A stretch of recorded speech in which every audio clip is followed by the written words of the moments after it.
Welcome everyone to this conversation with Eliana Regina, the author of her latest book, which is Divine Soul, Sacred Body, From Suicide to Sovereignty. A warm welcome, Eliana. And I just wanted to say that Eliana is a very long-standing friend of mine and someone who's been so inspiring in my life. She's very passionate about emotional intelligence, and she's a very powerful healer in her own right. I've witnessed firsthand the work that she does with people, and I really am in awe of who she is. And it's a great pleasure to be speaking to her today about her new book. Eliana is a self-awareness and emotional literacy author, mentor, and teacher. So we'll be diving into a few questions now to explore more what this book is all about. Thank you. Thank you so much. I'd like to acknowledge you, first of all, for the friendship that we've had all these years, for reading my book and for being interested in expanding it and bringing it to life. Thanks, Ellie. Let's dive in. Let's go. I'm ready. So, Ellie, my first question to you is, if your book was a person, what would it say to introduce itself? Wow, that's such an interesting question, Noha, I have to say. Well, I love metaphors, and I guess if my book was a person, it would have to be the man in the mirror. And the way you would introduce itself is like, hey, gorgeous, I am the best version of you, and I'm here to remind you how incredibly powerful being you are. Wow, that's given me shivers. Wow. So powerful. So basically, you're saying that your book is there to reflect back to us our best self. Absolutely. You know, we are incredibly powerful creator beings, and it's important that people realize that and take responsibility over their own power. I love it. Thank you so much. Thank you.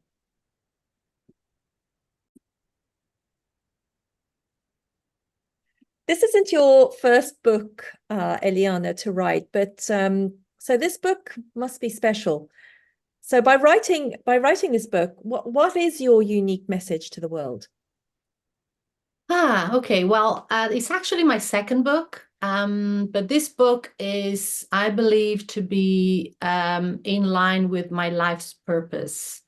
And I wrote this book mainly to remind humanity that we are, first of all, spiritual, energetic, eternal, infinite, cosmic beings having a human experience in this physical body, in this physical planet.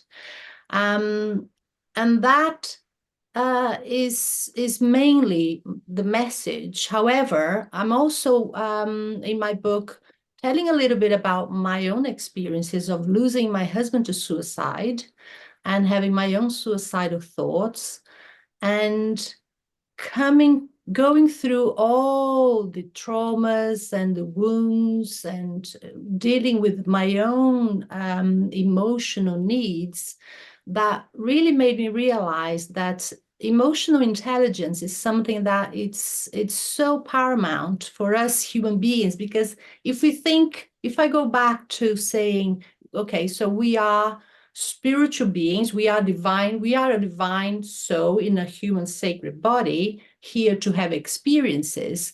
Well, the experiences comes from the emotions, because that's how we experience the world. That's how the external world impacts us, and it causes us to feel certain emotions. Now, emotions in and of itself is not good or bad, it's just emotions. So the important thing here is to realize that we existentially speaking, we operate on 4 different levels. We are a soul. We have this body. We are not our bodies. We use our minds to make sense of life, but we feel with our emotions. So we are, existentially speaking, we operate on those 4 different levels. They are all intrinsically connected, but it's important to tend to all different areas, to have this sense of wholeness and the self. So when we go through traumatic experiences, it's important to realize that medicating the body alone is not sufficient.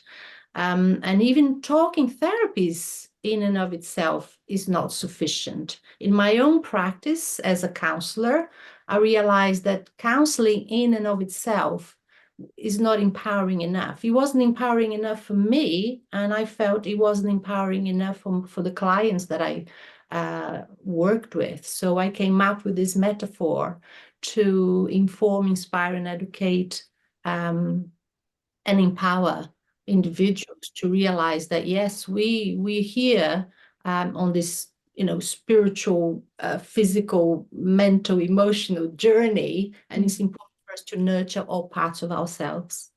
Amazing. So really it's the 4 parts: the mind, the body, the spirit, and the emotions.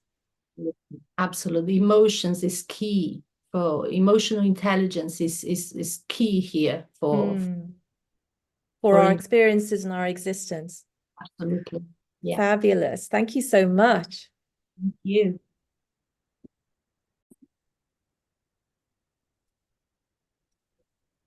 In a nutshell, how does your flower method help transform depression, Eliana? Okay, so I created this metaphor that I call the living flower. And in my work as a counselor, I have found it very, very effective. And the flower metaphor actually came about when I first heard of Aristotle's quote that suggested that the whole is greater than the sum of all its parts. So my interest in existential approach, looking at the human being operating on those 4 different levels. Could you remind us again what they are, the 4 levels? Oh, yeah, absolutely. So we are, first of all, in my opinion and my experience, a spiritual being in a sacred human body, having a mind and experiences through our emotions. So basically, body, mind, soul, and emotions. That is very, very important, because somehow it seems to me that, people out there say body, mind, and soul, body, mind, and soul, and they forget about the emotions. And that emotions is very, very important. Especially when we are dealing with mental health and depression. When a person is experiencing depression, their mental abilities is very compromised and vulnerable to suggestive thoughts and ideas and impulses that the person, when they are not centered in the truth of who and what they are, they might act out to resolve a temporary issue with a permanent solution, and that is very, very dangerous. Yeah, absolutely. So it's that holistic approach that you are constantly talking about. Absolutely. Yeah. It's so important that we nurture all parts of us. It's like, if I go a little bit further to explain a little bit more about what I believe Aristotle meant, the whole, if you think of a flower, for instance, with a flower, you have the parts of the flower, the stems, the petals, the roots, the middle bit. But there's so much more to a flower. There is an essence. There is a beauty to a flower. There's a perfume to a flower. And that goes for the human being as well. The human being, we are incredibly exquisite beings. And there's so much more to us than what we see we perceive with our senses. I love that. And I love the fact that you stress that the mind alone, particularly in depression, is so compromised. I mean, this is really, we put so much emphasis on the mind, don't we, in the current societal kind of norms. You're absolutely right. Yes. Thank you, Ellie. Thank you, Eliana. Thank you.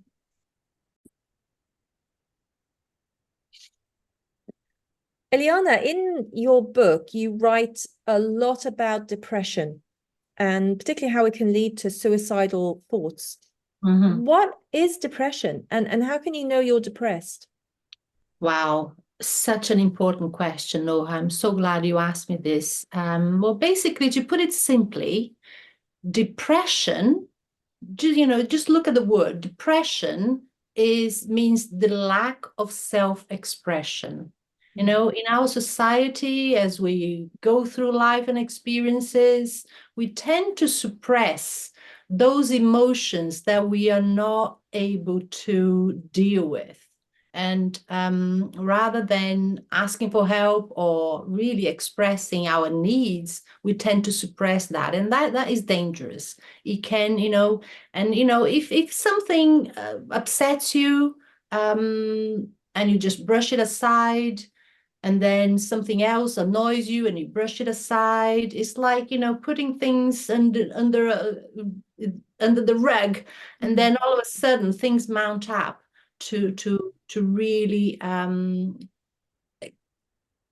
to really come as a way that you feeling you just want to crawl under a duvet and you don't want to do anything, or you just feel life is not worth living, and that's a dangerous thing. When I personally experienced depression, it came in cycles, and when I got to the depth of really feeling suicidal myself, and I walked into a doctor's office, and the only remedy available at the time was antidepressants. I felt intuitively that was not the route for me. So it took me many years, many cycles of depression to figure out that I was suppressing my emotions, and therefore I was overwhelmed with those feelings that I wasn't able to deal with. So, you don't really need a doctor to tell you that you're depressed. If I go back to, the man in the mirror, look at yourself in the mirror and ask, what's going on? What is wrong? What can I do about what I'm feeling? This is not, we are not, we, if we think about, we are divine, sacred, beautiful, incredible, powerful beings. We're not here to feel that life is not worthwhile. So that is really how I see depression. That's incredible. I feel like you're saying that it's not bad, it's not wrong. It's just the way we process those emotions that we're not in tune with, or we need to seek that support, holistic approach that you talk about. Yes, to really get to the bottom of it, not medicating, not using crutches. Yes, depression is a great teacher. It was my greatest teacher. Amazing. And mine too. Okay, thank you so much. Yeah, absolutely. We're not on our own, and it's for us to really have a really meaningful conversation about what depression really is. It's more common than probably we think. Absolutely. And suicidal thoughts is something that is really prominent in society, all over the world, and for all ages, really. It's affecting a great deal. It's affecting humanity in a way that is bringing us to our knees, and it's time for us to turn that back. Amazing. Thank you.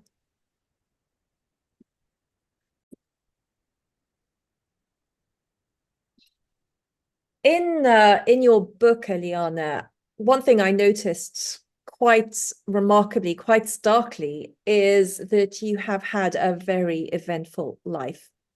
And one thing that struck me so much was how many times you moved home and moved countries over and over again. How did you manage to make those hard decisions? And what do you think are your key lessons from all that moving? Wow. You know, it wasn't intended, I have to say. And it was really interesting, a very cathartic exercise to actually writing this book, because when I was going through all that, the past 33 years has been very challenging. I've come across many crossroads.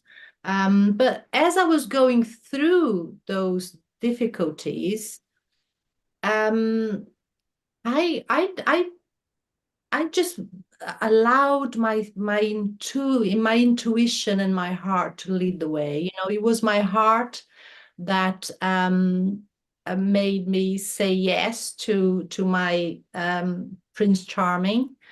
And even though getting married, which is something I never really intended doing as a teenager, I thought I'm not gonna get into that trap. So I was already like in my late 20s when I met Roger, and everything changed.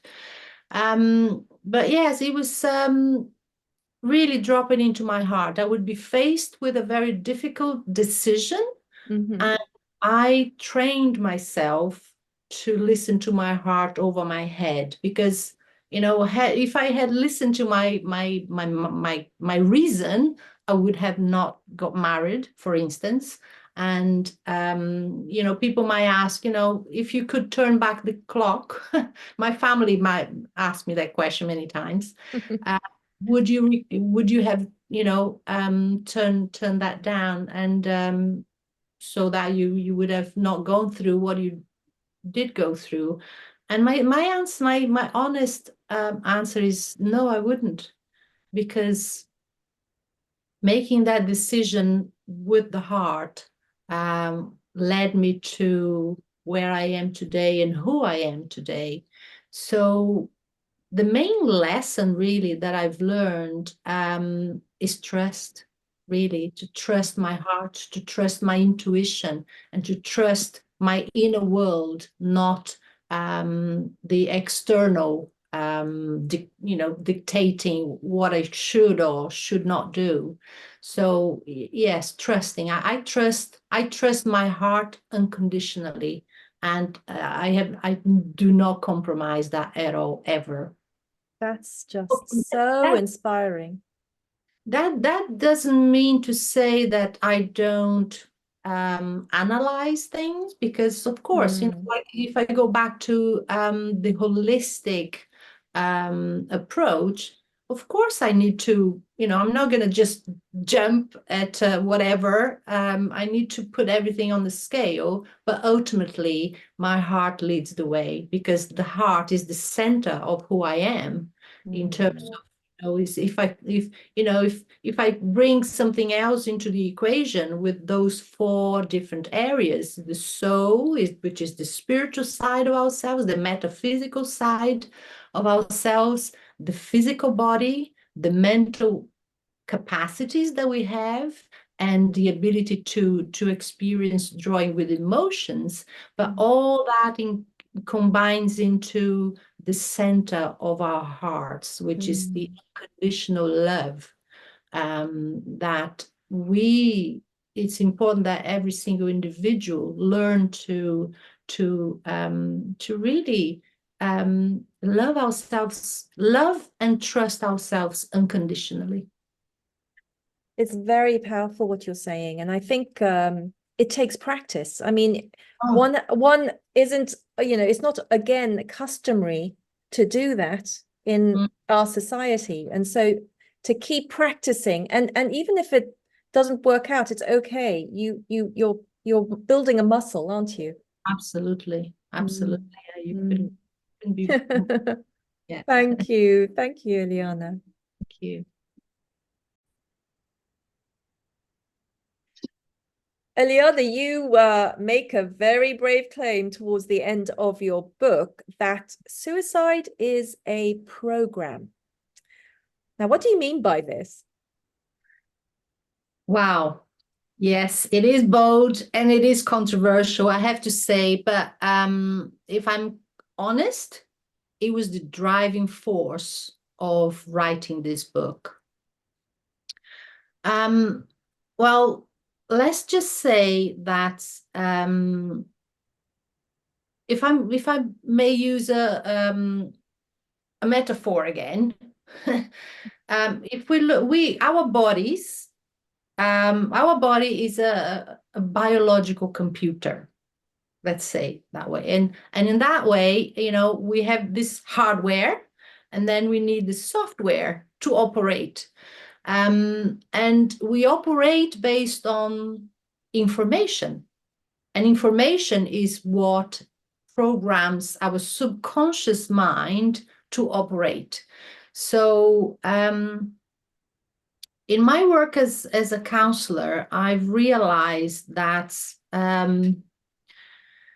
we are exposed to a lot of outside forces, a lot of outside influences, and a lot of outside information that we take on board. And it's information is like an imprint. So it imprints our subconscious mind, and our subconscious mind guides most of our behaviors. Now, that's not who we are, it's just our behaviors. So when a person is depressed, or you know, it doesn't have to be depression, you know, that leads someone to contemplate suicide. It can be various things, but in my own experience, what I believe to be true is that what actually kills somebody is like, you know, I believe that what killed my husband was the lack of self-awareness and emotional literacy. Because if we are indeed, not if, but we are, in my experience, this is in my belief, we are a fractal of a divine creator, which is eternal, infinite, cosmic. So in its very nature, it never dies. Okay, our body perishes. We have this, you know, this experience here on earth, as you know, I'm having an experience as Eliana Regina, you know, in this lifetime. And when my existence as this physical personality has done what I came here to do and is ready to cross over back to where I came from, that's one thing. So there is a big distinction here to be made with regards to naturally expiring, let's say. Or, you know, I think we sometimes we have to bring some humor into such a complex subject. So the big distinction here is that, you know, someone who has come to a point where they feel nothing is working and life is worthless, it's really a question of, well, if someone is self-aware enough to realize that they are divine, a divine soul in a human sacred body, and that in its very nature, it never dies, the feeling that we have in terms of, you know, if I think about my own attraction to dying, my attraction was to die so that I could return home. Now, I wasn't attracted to committing a violent act against myself. I almost did. I almost took you know, a big bottle of painkillers, but I didn't. And I'm so glad that I haven't done that. And you know, my message out there for for anyone listening to this is to really consider this big distinction between dying and returning home when your current experience has come to an end, rather than abruptly ending that and committing a crime against your soul. So the subtlety here is, to constantly be, again, supporting, taking full responsibility for Absolutely. yourself and your experience, rather than wanting to hit the eject button and not face it. It's all about taking that initiative. Absolutely. And to go back to your question, I do believe that we are influenced by art, books, television, media, and this idea that a person commits suicide is so mainstream these days. It really it's really overwhelming, and it's really dangerous, how someone who has no touch with the essence of who they are acts out on thoughts. We are not our thoughts, we are not our bodies. So, and we're not our experiences. So it's important to come back to center, to come back to heart, and again express whatever it is that is going on, and look for help, look for assistance.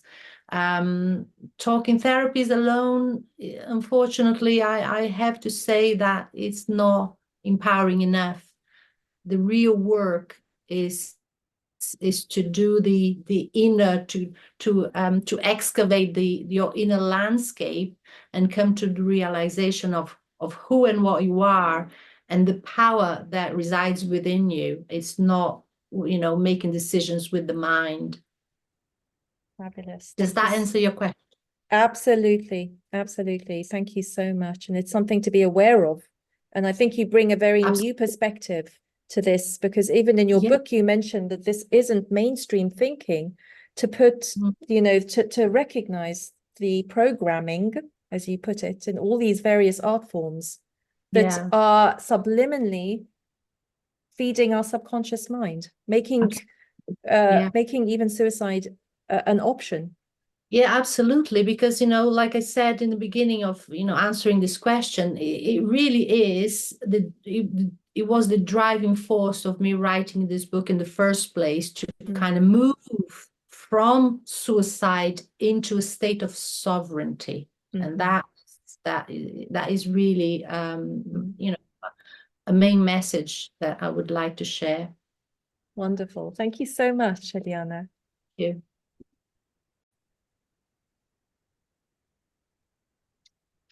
Eliana, your book's subtitle is From Suicide to Sovereignty. What do you mean by the term sovereignty? It seems to be a buzzword these days. Well, I think that is the most important question you could have asked. I actually just need to have a little sip of my water because. Okay. Okay, let me put this very, very simply. Sovereignty is basically about saying yes when you mean yes, saying no when you mean no, and having those two choices honored. Not by force, not by anything other than standing in your own power, in your own truth. Sovereignty is about ownership, owning your genius, owning your own life, taking responsibility over your reality, what you're creating. The unfortunate thing is that most people out there are not even aware that they are creating, that they are creator beings. And that is something that I'd like to address. So that's something I address in my work all the time. So yeah, sovereignty, is not about, we don't need a king or a queen and not even a government to rule over us. We are not here to be told what to do and how to do it. We are here to stand in our own power and be able to say yes when we mean yes and say no when we mean no, and have those decisions honored. Fantastic. It's very empowering. And when you say from suicide to sovereignty, it's also suicide being a disempowered state and sovereignty being the empowered you who's able to navigate those emotions and those wounds and those challenges and be able to maintain your sense of self throughout it all. Absolutely. And what I'd like to say as well is that I'm not saying this journey is easy. It really isn't. But it's possible for every single. It's not unique to me. It's not unique to you. It's not unique to anybody. It's our birthright at the end of the day. And it's a journey, we navigate our lives with all the turbulences and calmness and whatever comes our way. But it's important for us to take ownership of that. And yes, of course, it's not easy. It isn't, but it's possible. So let's do it. Let's hang on to that. Hang on to that. Thank you so much, Eliana. Thank you.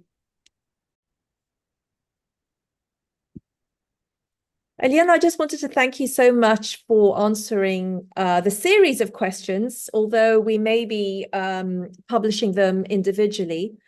But that's just a quick reminder that you can find many of the answers to the questions in this interview with Eliana's social media and website, which is why I would like to, first of all, thank Eliana Regina very much for her time in answering the questions. So we get to really explore what this book is about, what its impact in the world is, how it has a very unique message, and also how it breaks away from the norms of counseling and societal expectations and requirements. So the book actually has many golden nuggets of wisdom. So Eliana, could you tell us a little bit about where we can get the book and how we can get in touch with you? Okay, well, if you're in the UK, I would very much like to offer the possibility of sending you the book directly, autographed, so you can get in touch with me on social media. My website is www.btalksbooks.com. And you will find my email address there, eliana@btalksbooks.com. And the book is all over the place. It's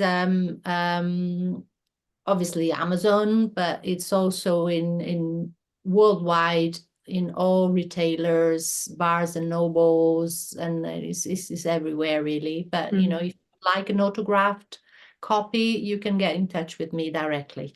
And what are your social media handles? So on Facebook, you can find me as Eliana Regina. And also on Instagram, Eliana Regina Keen, I believe it is. And I'm not really big on social media, to be honest, but you can find me on Facebook. Great. Thank you so much for your time and for you. sharing your wisdom. Thank you. I'd like to say a massive big thank you to you as well for your time and your initiative and your interest in asking me those questions. And I would like to finish with a little poem that I have in the book, but also one thing that I feel very empowering to share. One of the reviews that I've had from one of my readers whose wife committed suicide. And in reading my book, he said, Eliana, reading your book has filled some gaps for me. And that for me, that was an incredibly useful and endearing feedback that I could have received from someone who lost a dear one like I did. Absolutely. Okay. So do the reading? Yeah, it's a very short one. I have, Mhm. book, I have letters and poems, but I'd like to finish with this one. It's very, very short, but very powerful, I think. So let me just get my glasses on. Okay. The poem is called I Remember. I remember who I am. I am awareness itself. I remember what I am. I am awareness made flesh. To remember is what I came here to do, so I can remember who I came here to be. Wow. That gave me goosebumps. Thank you so much. And you wrote that. I did. Absolutely beautiful. Thank you, Eliana, so much for your wisdom, and thank you for your time. I really appreciate it. Thank you. Bye-bye.